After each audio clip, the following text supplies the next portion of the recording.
came out to Friday night's game with Had Baby sponsors. It was about the same as normal, Oh, that's three good. Yeah, something. They ended up buying 80 tickets too, so that helps. that does. Yeah. That's nice. Hey, Gary, in your advertising budget, there's a new hockey team. I think we should buy a board ad over there, Where? just in Summerland, just so that the mayor has to look at it. I know this is being recorded, so Doug, if you're listening. We But probably- Princeton Posse supports? No, Town of Princeton, right on their, right in their hockey rink. For $1,000, we can become Is that what a it is? founding. Oh, for $1,000, we can become a founding member. We can have our name put on their board, and we get 4 season passes, or 4 years of season passes. I think we should do that too. I like the board idea. I think we should have a board ad in every rink in the Okanagan. I like that. I like that board idea a lot. Are we ready? Oh, call the meeting to order. And acknowledge that the Smoking Valley in which we learn, work, and organize is the ancestral, traditional, and unceded territory of the Smoking people and home of the Upper Smoking Indian Band. We have one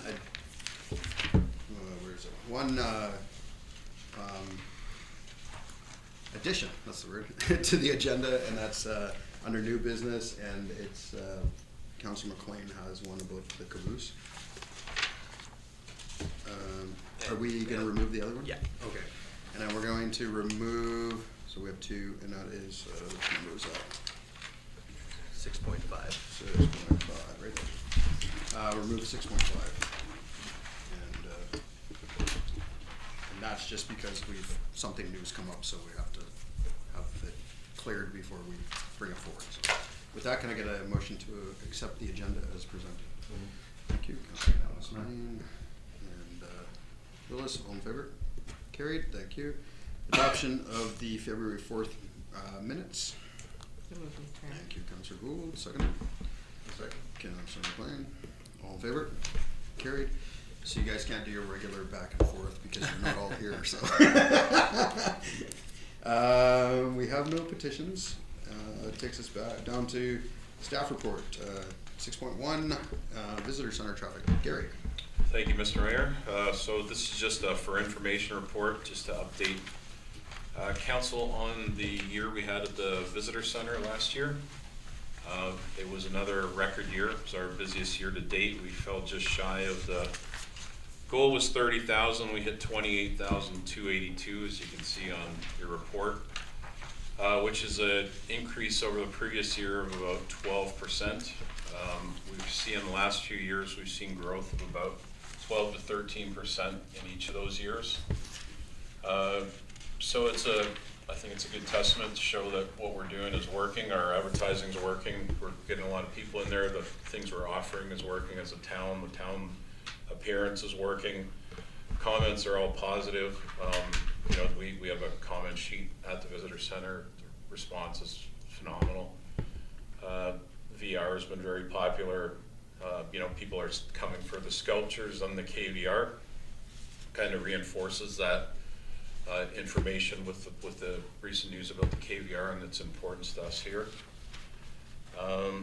In general, there's one of the highlights of this is that if you look at an estimated economic impact of what a day trip visitor is, actually finally was able to get that number. I know the mayor and I, we've been talking about that for years of why that number has never been available, but thanks to AI, those things are now available.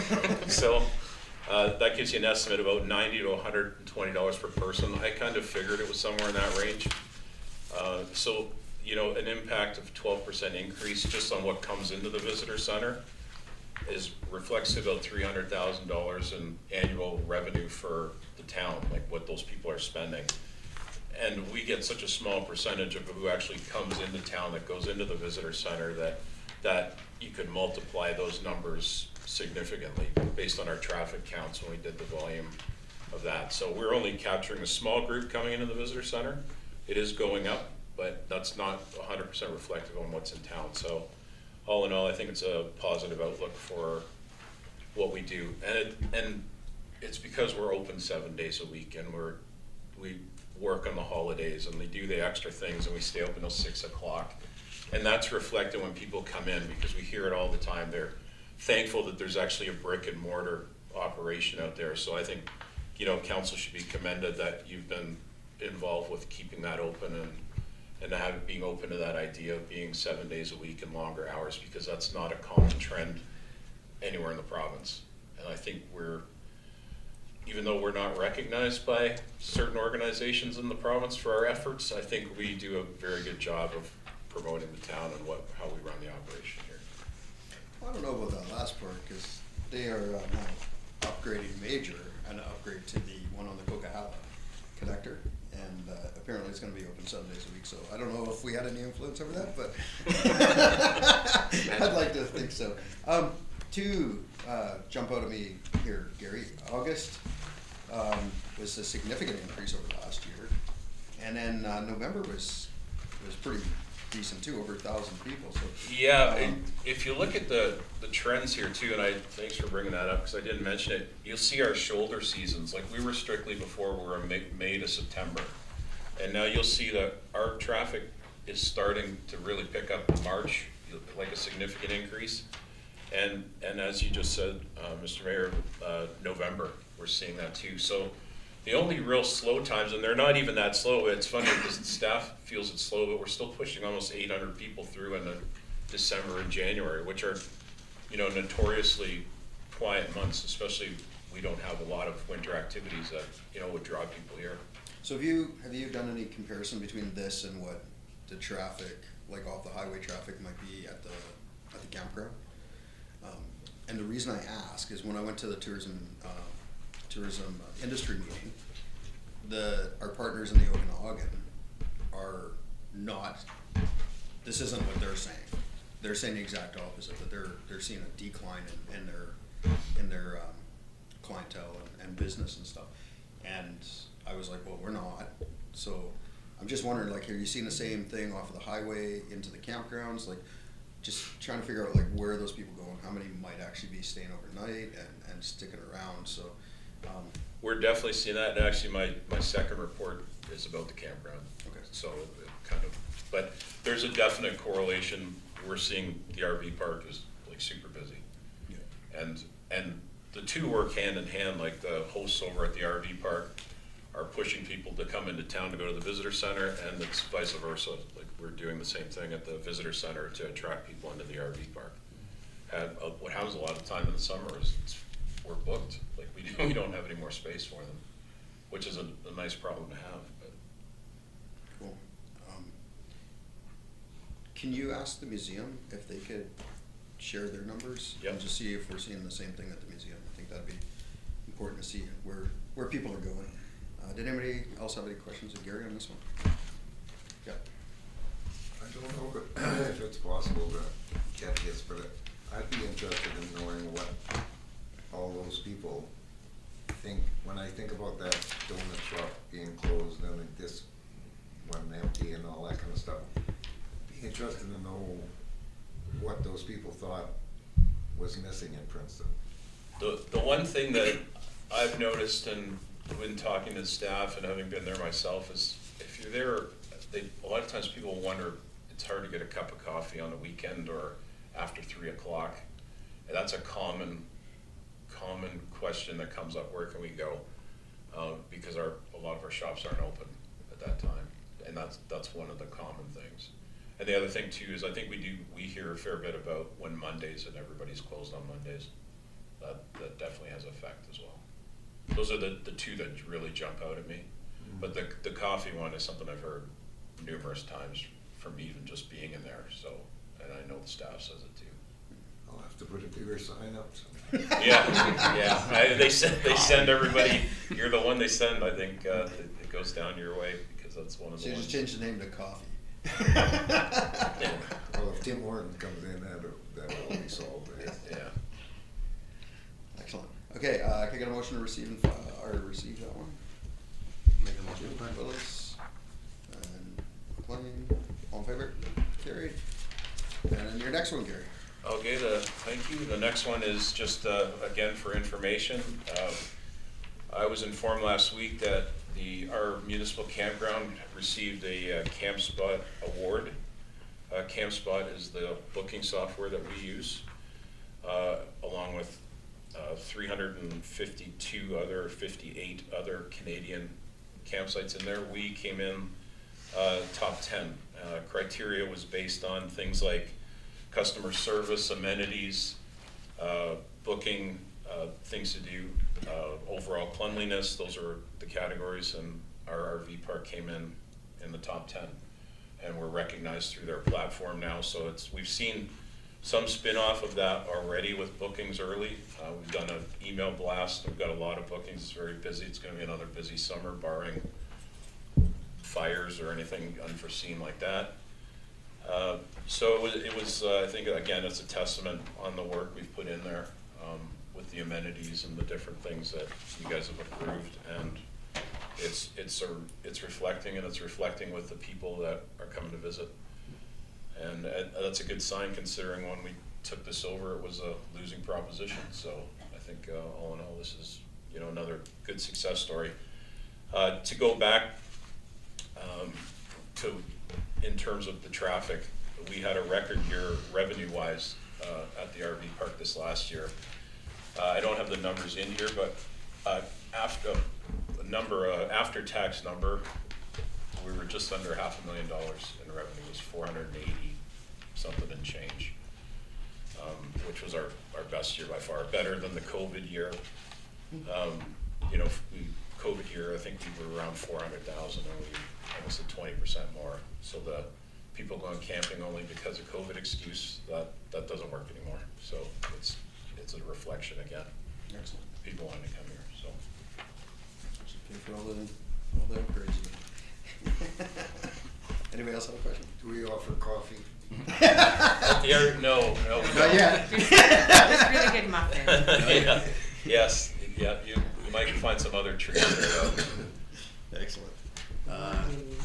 Any questions? If not, then motion to accept the report. One point, I haven't been there yet, but I keep hearing about these bathrooms. I've got to go down there because I just keep hearing it over and over and over again. You have to check it out. It's a tourist attraction. Princeton Washroom is a tourist attraction. Hey, don't joke about that, because you go to the visitor center, and I've been in the visitor center, and the number one compliment we get is the cleanest visitor center bathroom in the country. People are like, this is the best bathroom facility I've been in, and I've been crossing the country or whatever. I've been in there numerous times, and people are always like, and it's so clean, and it's wonderful. And I'm only half joking. Like, part of me is serious about that. It really is worth seeing. And people come in there, and they say, you have to come. They tell their friends, they come and look at the washrooms, and they're actually showing people around our washrooms. So, I joke that it's a tourist attraction, but it kind of is. Like, it really is an experience in there. So, it's more than meets the eye. I'll make them. Seconder? I'll second. Thank you, Councilor Willis. All in favor? Carried. Thanks. I'm glad we're having fun with this. Stressful times right now. 6.3, a public hearing report, official community plan number 1063-2025 and zoning bylaw 1064-2025. Mark? Thank you. Just for information report on the public hearing for the senior housing development. The report's in there. Thank you. Anybody have questions? Okay. Not hearing any. Recommendation to receive and file. Thank you. Gould, Willis, all in favor? Carried. 6.4, development variance, this one we keep, development variance permit, number DVP 2026-01-01, and development permit DP 2026-01, Bridge Street. This is the development variance and development permit for that same senior housing complex. This bylaw is coming for adoption on this agenda as well. So this kind of finishes up a big project for council. The variance for this project includes a parking variance of 35 parking spaces. We've talked about this before, that the ratio of 1 parking stall for 3 residential units kind of fits BC Housing's reports on housing for this site, and that parking reduction is there. That parking is 20 stalls at the parking lot across the street, 7 on site for the project. As well,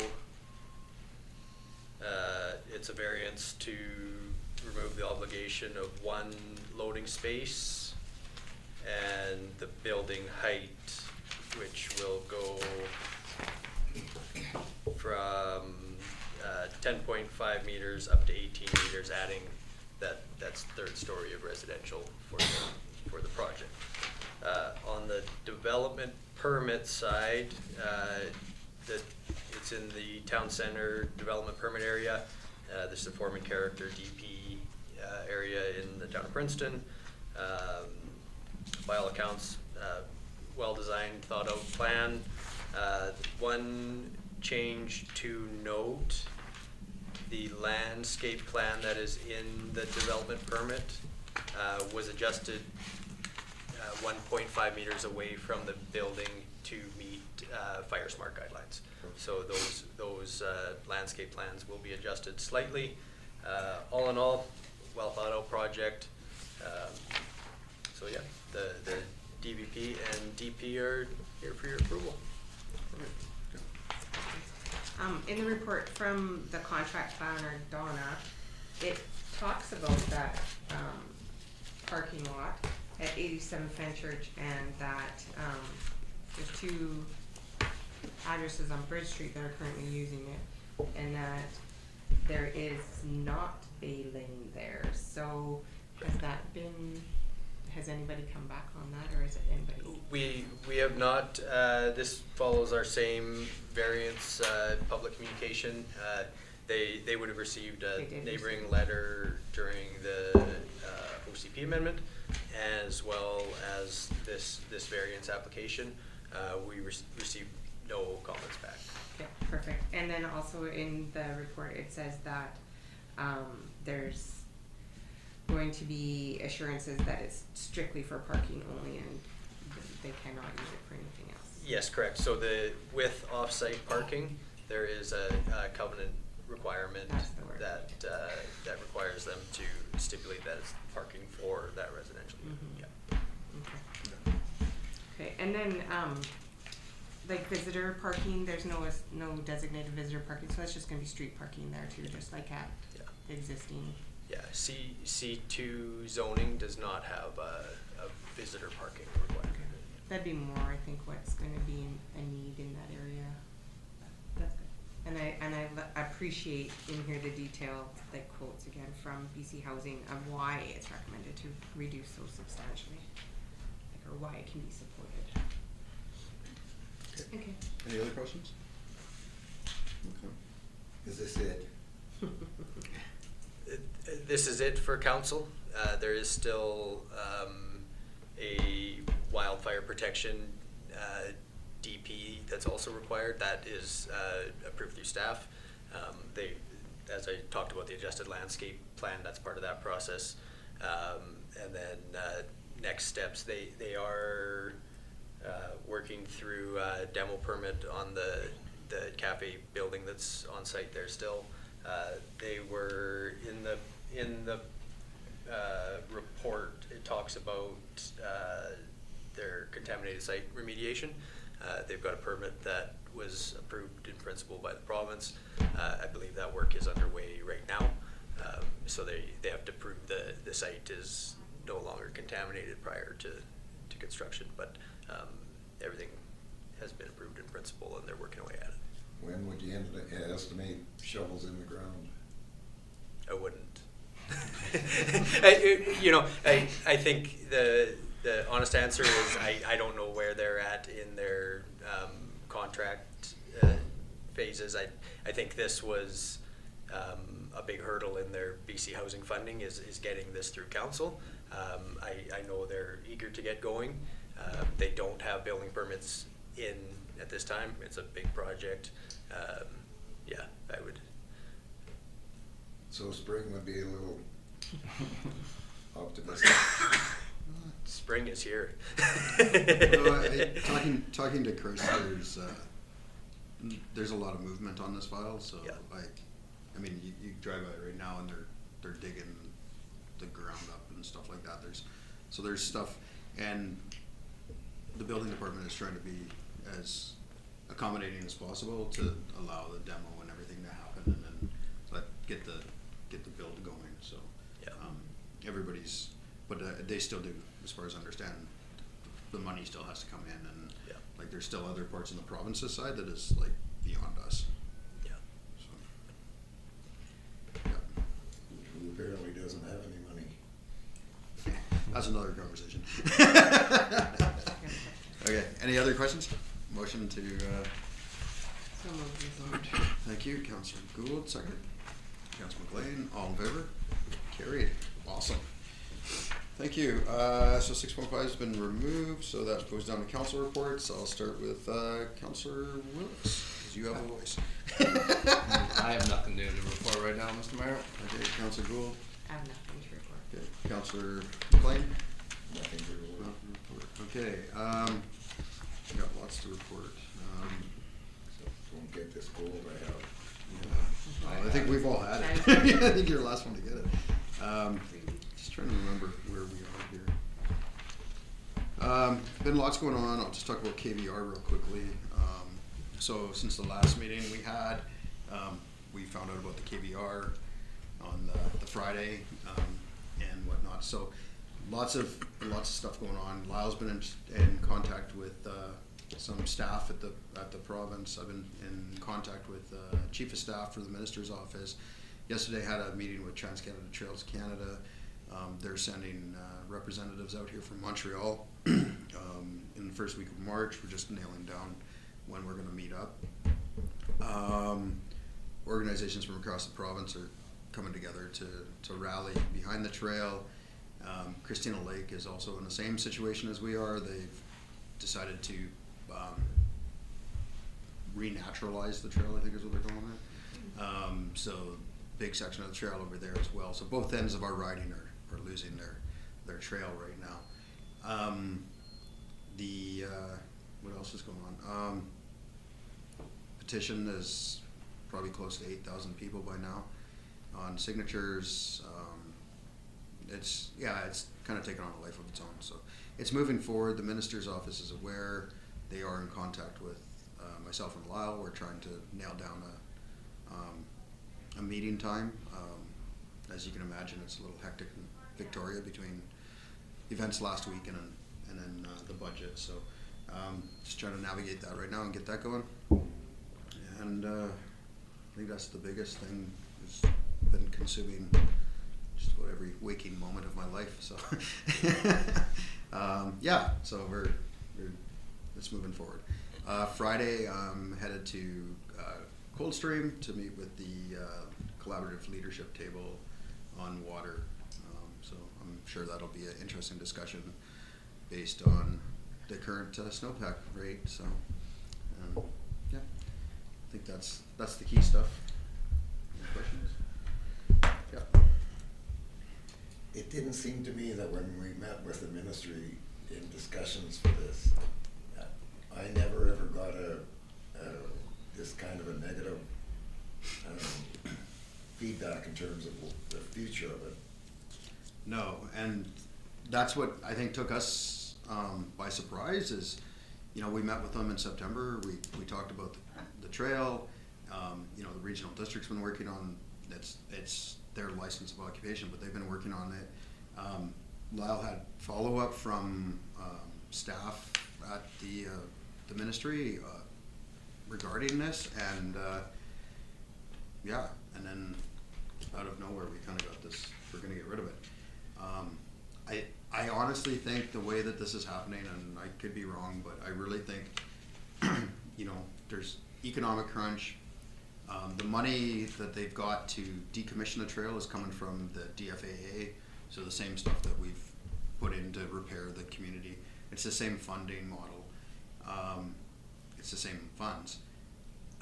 60 million to repair it. I don't know if they were just denied the full amount and they were given the 20 million. After looking at the cost and the liability and, you know, the business case for it, it looks like, you know, it would be better, you know, from their business model to just decommission it rather than have it still there. And that's, to me, I don't know, Lyle, maybe you've got a different opinion, but I think that's kind of where, how they've made this decision. It's Yeah. based on a, you know, what's the rate of return and what's the liability and what's gonna save the province the most money at the end of the day, so. Who, this property, one question I've always had is I wonder what the First Nations, lower and upper, their feeling about access to the Oker Bluffs. Are they kind of for it or against it, or? I've reached out to the chief on both bands. Chief Crow said that he was taken by surprise by this, and I'm waiting for a response from Upper Smokeman Indian Band still, so. I can't would you speak for them. guess because I always thought. I'm not gonna guess, and it's the middle of an election at the Upper Smokeman Indian Band, so I really don't wanna turn this Yeah, into a. because I heard before that they were not fussy about people going down and then taking samples off the. Yeah, well, that's why we put the fence up, right? And when Rick Holmes was chief, he's a big part of why we got the trail fixed the first time, so. Yeah. I don't know, I don't wanna guess, I would just. So who owns the land that the trail's on? The province, well, yeah, it's crown land, so province. It's a funny situation, so it's a transportation corridor that the province technically, you know, owns under crown land. But there's, as far as I understand, when the railroad came out, it was designated as transportation corridor, that's why the Trans-Canada Trail's on it. But at the same time, from what I understand, is that the railroad still still has the right of refusal on the land if it was ever to be sold. So it's always gonna maintain as a transportation corridor. That's why farmers and that could never get the land that the railroad ran through. And not just ours, but also the Great Northern Railroad down the valley and that and everything. So I don't know all the legalities and ins and outs of it. I just know that it's classified as crown land, as a transportation corridor, and it was put into Sites, Recs, and Trails, I believe, as theirs to kind of manage. The regional district and the town were given licenses of occupation for the purpose of maintenance. Those licenses of occupation limit what you can and can't do on the land. Our license is a little bit different than the regional district one. The regional district, I know they need to have approval from the province prior to doing works, plus most of the money has to come from the province to do the major works. So it's a very convoluted, confusing situation, and now it's in a different ministry than it was before, and it's under environment and not under, it was under forestry at one time, or lands, or I don't know. There's a lot of stuff. I just need to talk to the minister so we can get to the bottom of who made the decision, what's the decision, can we pause the decision? I honestly think that if, especially between Tulameen and Brookmere, there shouldn't be it shouldn't be that hard to fix, from what everybody tells me. Our section between Princeton and Comont, I mean, we're looking at a long term thing if we ever wanna fix it. Not only is the trestle here washed out, the Oker Bluffs is washed out, just around the corner from there is washed out. You know, another washout over by White Sands, like there's large sections of trail gone. Between Tulameen and Comont, I mean, the river goes through, is it Brewers or Rabbits property now? It's not, like, the trail's gone. So, I mean, there's major hurdles, but for $20 million to tear out stuff that they've put millions of dollars into bridges up the valley, and now we're gonna tear out those brand new bridges they put in. It doesn't make sense to me, so we just need to have a conversation, and they need to have a conversation with all the community, not just Princeton, but Comont, Tulameen, Brookmere, the people that live on this trail that use it every single day, none of that's happened. So I think we're close. Lyle's been in contact, and I've been in contact, and you know, they reached out to us Friday, I think, again, and yeah, yesterday was budget, and you know, It would be the whole interesting. government's like this right now. It would be interesting to know what number of people that visit the visitor center are there as a result of the trail. Oh, 10%, at least. Yeah. 10 to 12%, that's a pretty accurate number. Yeah, just about every time I'm in there, somebody's asking about the trail. So, and we've had to tell them, you can go that way, but you can't go that way. So, any other questions? Okay, we'll move on. 8.1, business, correspondence received and file. Business and community newsletter, Statistics Canada Business and Community Newsletter. Yeah, census is coming up, so motion to receive and file. Make that motion, Mr. Mayor. Thank you, Councilor Lewis. Second. Gould, all in favor? Carried, thank you. The next one is a correspondence action requested. This is from the city of Kamloops. As you can imagine, this revolves around the decision, or the stuff that's been happening in Kamloops around everything. So I'll read it out. Recommendation, whereas the local governments in British Columbia are responsible for land use planning, infrastructure, permitting, and development approvals, all of which are directly affected by provincial reconciliation policy, archaeology requirements, and the Heritage Conservation Act and regulations.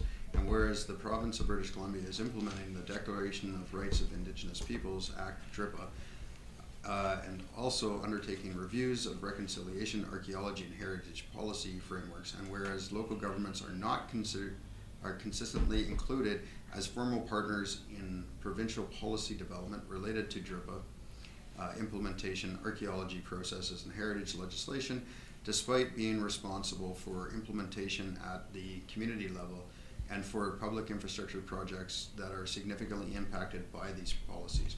And whereas the current Heritage Conservation Act is outdated and existing archaeology processes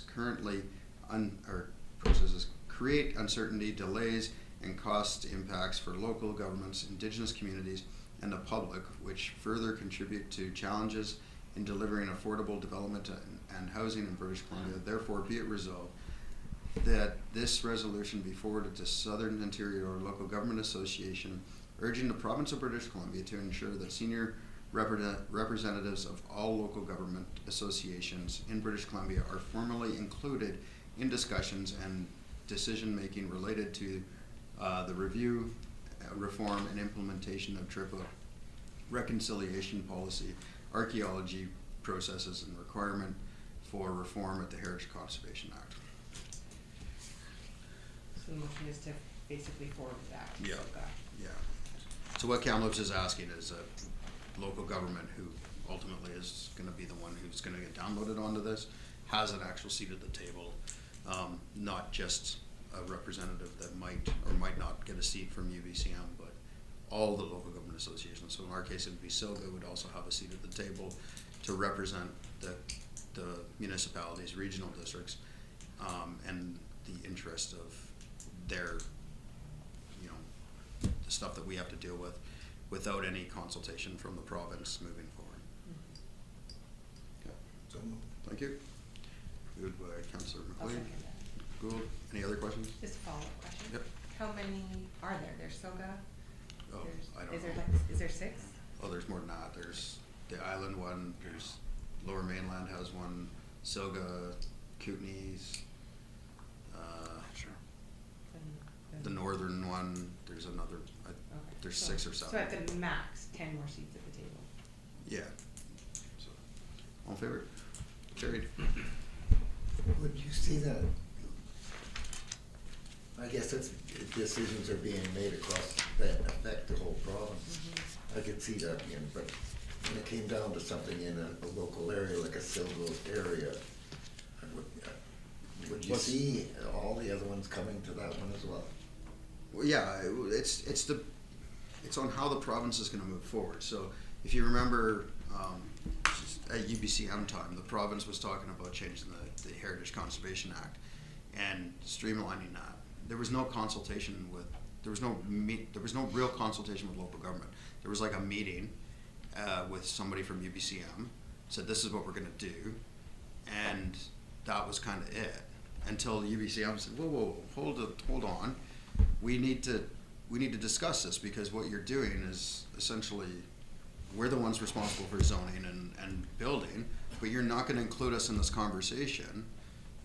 We need to stop, we need to have that discussion, because the province has downloaded all that responsibility on the local government. Ultimately, the responsibility of the local government is land use, right? Like regional districts, their primary goal, or their primary purpose is land use.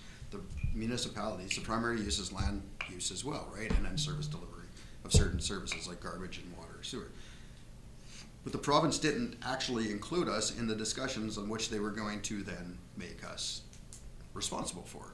So UBCM put up a, whoa, stop, and then it kind of grew from there. This is asking for not just UBCM, but all the regions need to be part of this. Like, you can't just talk to one person at a, you know, you need to talk to everybody, and everybody needs a seat at that table, because everybody's impacted by this. And not every region is gonna be the same either. Like, the Okanagan and Thompson area aren't gonna be the same as the coast area, right? Like, there's different protocols, there's different beliefs, there's like a whole bunch of stuff. So all Kamloops is asking is that we all have a seat at the table.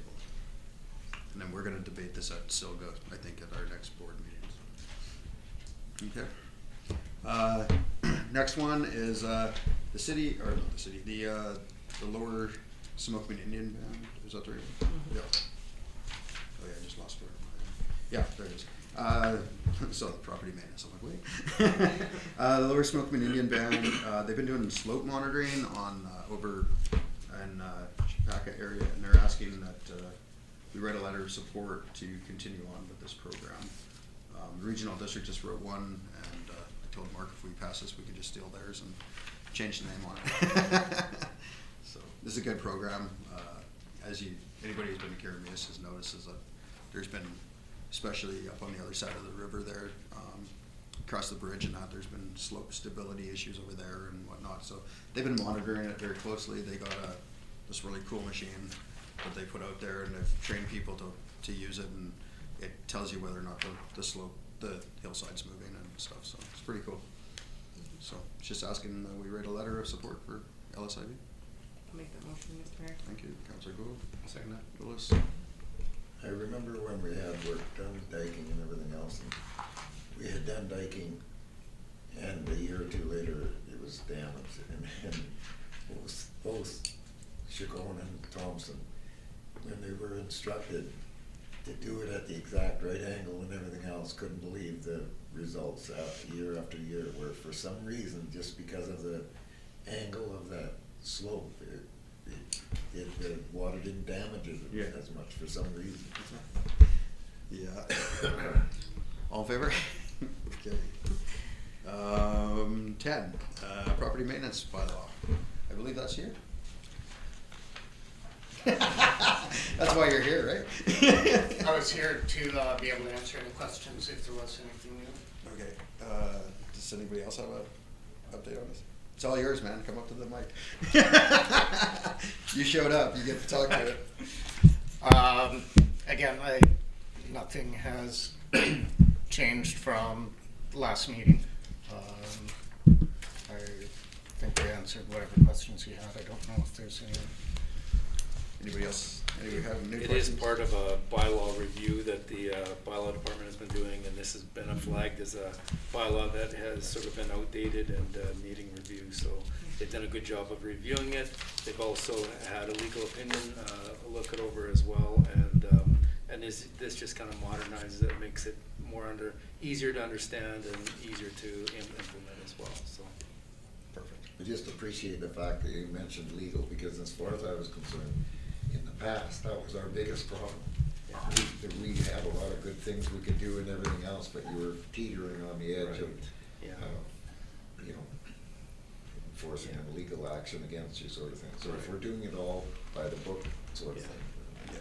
Strengthens our position. yeah. I'll make the motion. Thank you, Councillor Gould. Second, Councilor McLean. And all in favor? Carried. Adopted. They'll sign that soon. 10.2, to amend the official community plan and zoning bylaw 82, 84, 88, and 87, Fenchurch Avenue, 195 Bridge Street, for a mixed-use commercial and 58-unit senior apartment. So this is the same thing here, right? Yep. There we go. And this is to be adopted. Any other? I will note a couple things, on the OCP bylaw that came for third reading, there was a typo. It had the wrong bylaw number, and the bylaw may be cited. That's been corrected and received MOT approval pursuant to the Transportation Act on February 5th. So. You didn't catch that. We depend on you. Who caught it? MOT. Mott caught it? Excellent. Okay, with that, motion. I'll make that motion. Willis. I'll wholeheartedly second that. Cool. All in favor? Carried. Thank you. And 10.3 is the anticipation revenue bylaw. This is what we do every year. James? anything Yeah, it's there? just housekeeping, already gone through 3 readings, asking for adoption. Perfect. Any motion? If you want to keep operating. Councilor McLean. I'll second that. Councilor Willis, all in favor? Carried, thank you. And new business, Councilor McLean. Just in discussions with staff, we were able to find, I think, to be able to do the project up at the airport as well as the, Thank you. as well as the caboose, mapping of the caboose. And I'd like to make a motion that we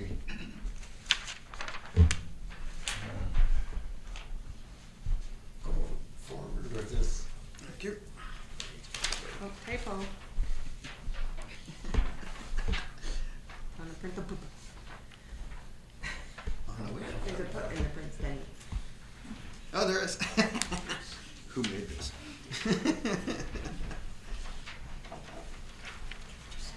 Okay, so. As far as I'm concerned, we just finish off our area down there,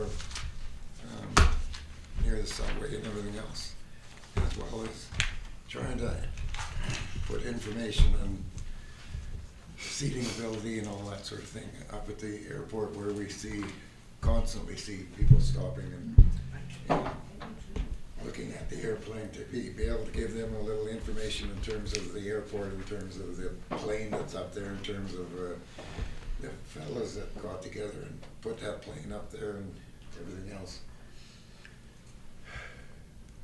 Who wants to talk about where the money's gonna come from? James? That's kind of my job. Yeah, so the total budget is $50,000. So I would probably just suggest that that the recommendation would be that the request gets referred to back to staff to add it on to the add it back to the financial plan.